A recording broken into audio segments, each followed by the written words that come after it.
So, since this is Diary of Friends, I really felt like I couldn't go on any further without talking about friends.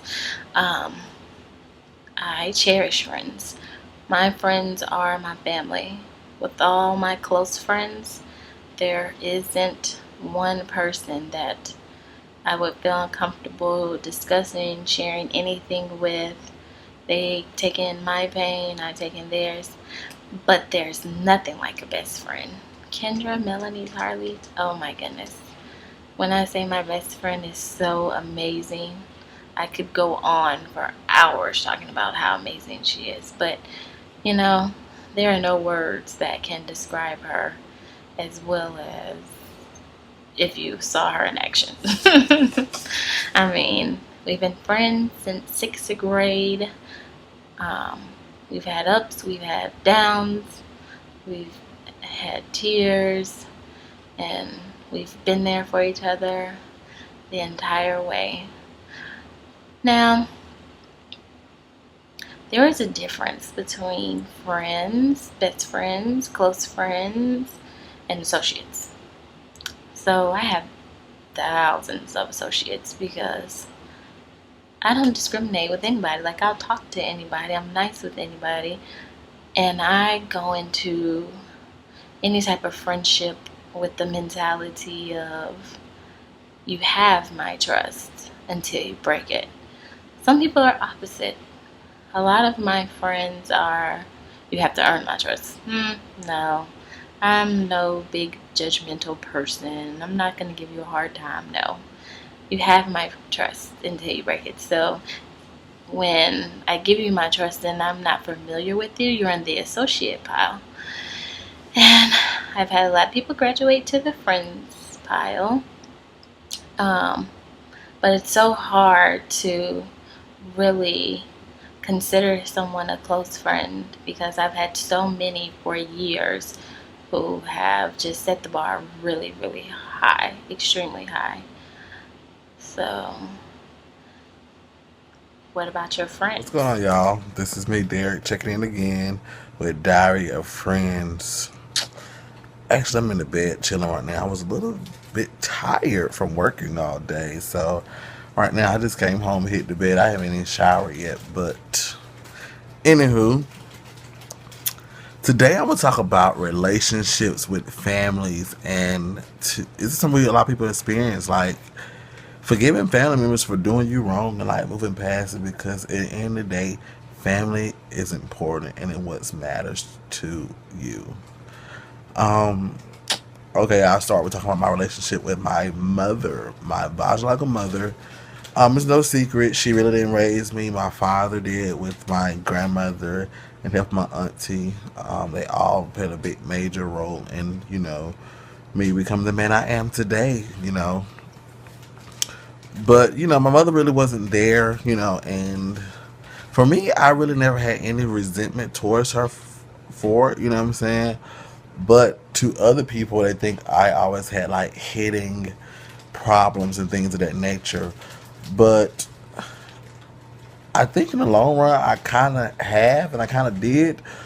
But I put up a wall to what I really didn't have it. So my mindset became that I'm okay with not having a relationship with my mother. But in the recent year or so, I have really, really tried to work on it. Not my mother, my siblings, because none of my siblings we really ever had the best relationships growing up.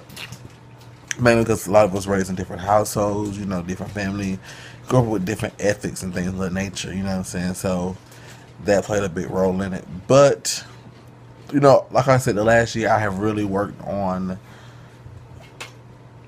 letting just giving your family a second chance. In like the last year, me and my sisters we have hung out more. We talk on the phone more. We get along more. We have fun. We're together, and we kind of learned that we're just alike. So and my mother, I go to her birthday dinners. We text, we Facebook each other a lot more. We take a lot more photos. I spent my first Easter with her just this past Easter. That's something I never did before. But so I'm just here to tell anybody who's watching and listen. You know what I'm saying? You just never know when it's too late. So just let down your guard. Family is important, and you have to really remember that and concentrate and know that. And you just have to let these grudges go because you make a wait tomorrow and they could be gone. So, and that could be pretty sad because you can never get them back and never apologize and never let stuff go. So, anyone who's watching, listen, listen, listen. If you're holding any grudges against your family, loved ones, or even friends, let it go. It's not worth it. But again, that's really all for today. Thank you guys for checking in and just listen to my story. You know what I'm saying? Because this is my diary and I'm just talking to you guys. And this is Diary of Friends. Be inspired and live inspired. Good night. It's something where I get to choose, so I'm going to choose to talk about loving yourself. Um, Insecurities also go hand in hand with loving yourself. I have to say, I went through a lot of it.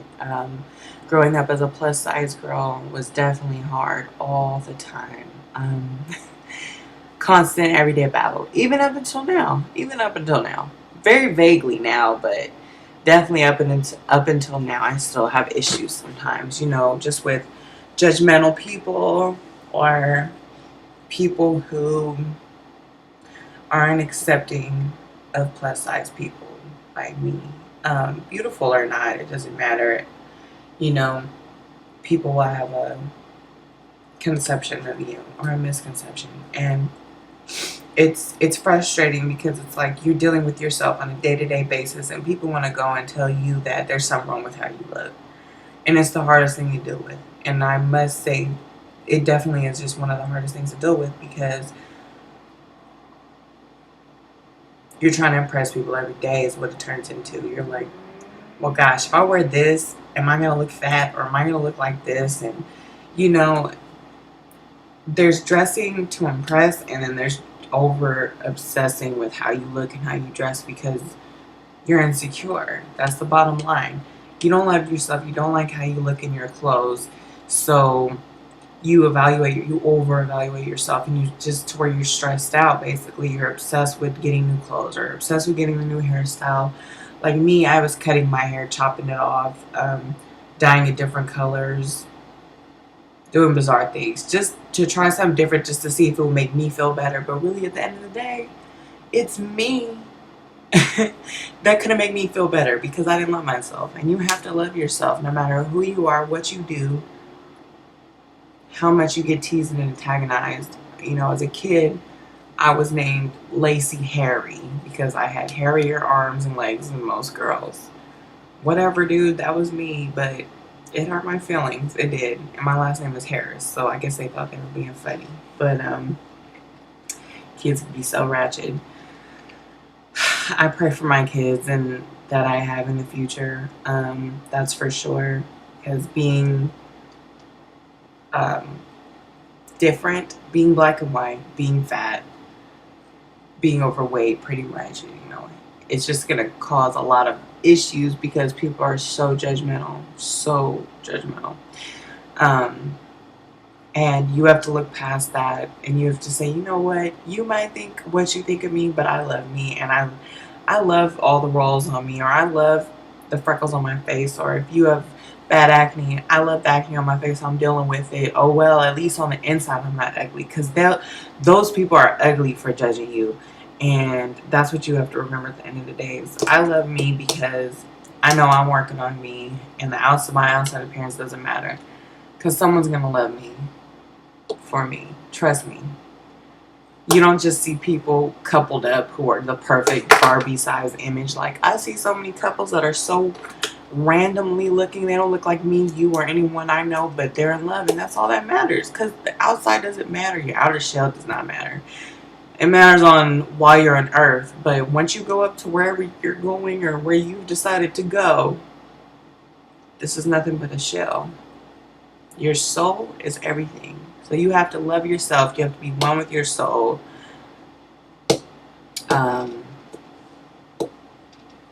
Basically, just be your own best friend. Don't feel like you have to fill the void with a person or with a thing or with a substance in order to make yourself feel better. Love being by yourself, love spending time with you. Take yourself to dinner, buy yourself some new shoes, and say, "Thank you, me. You are the, you know what? You were doing it today. You know, worked hard this week. You deserve it. Just love yourself." So I think like one of my biggest problems is that I just take, yeah, I like my hair. Okay, anyway, I think one of my biggest problems is that I take things like if something happens, I take it like to the extreme. Like just recently, me and Boo Thang, like we had a disagreement. It was just a normal disagreement. And it pissed me off like to the highest level of festivity. And so the next day, I didn't want to talk. I ignored him for a day. He was mad, left a voicemail, cursed me out. Well, he didn't curse me out, but he did get me together. And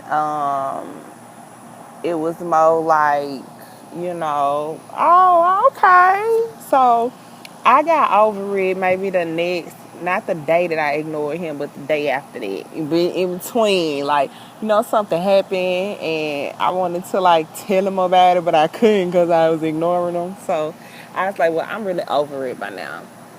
He went over it, I guess. So then he started ignoring me for, like, days, days, days. So it's like 4 days go by and I'm like, so what you gonna like? Are we going to separate? You know what I'm saying? Like I took it there. It wasn't even really that. I heard the message and I saw the text, so I knew exactly how he was feeling, and I really had saw it coming anyway. But like, if it's not me doing it, then I do take stuff like to the extreme. Like, had that been me, ignoring him for that long, then it'd have been okay. But like when people do stuff to me, I take it to a whole nother thing, and I think too much about stuff. That is really my problem. Like if I ain't think because I am so much of like a nerdy person, my own way. You know what I mean? Like I overanalyze stuff. I think stuff from beginning to end. Like from 1, 2, 3, 4, 5, 6, 7, 8, 9, 10, instead of just thinking about, well, we're gonna start here to get to the middle and then do what we gotta do to get to the middle to the end. You know what I'm saying? I have to think about, well, what's gonna go wrong? What if this go wrong? Like I can honestly say I never am the person to just be like, okay, it's gonna be fine. I can't do that. I don't know. I don't think I'm like normal enough to do it.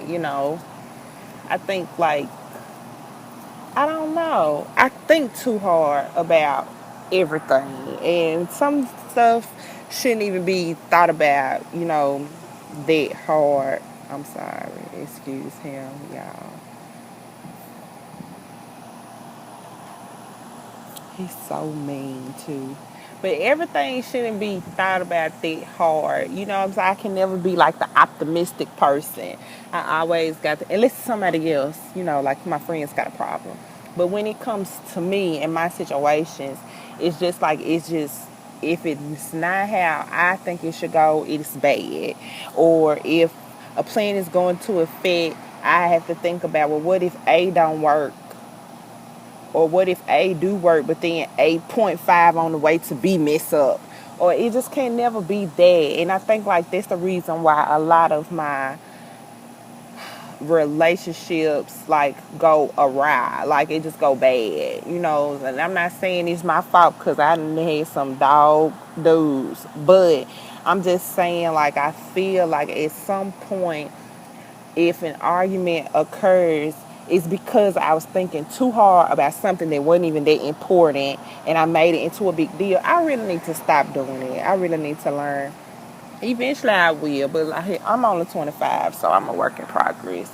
But you never know.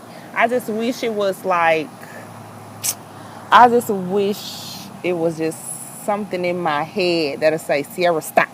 Stop it. Stop. Blech.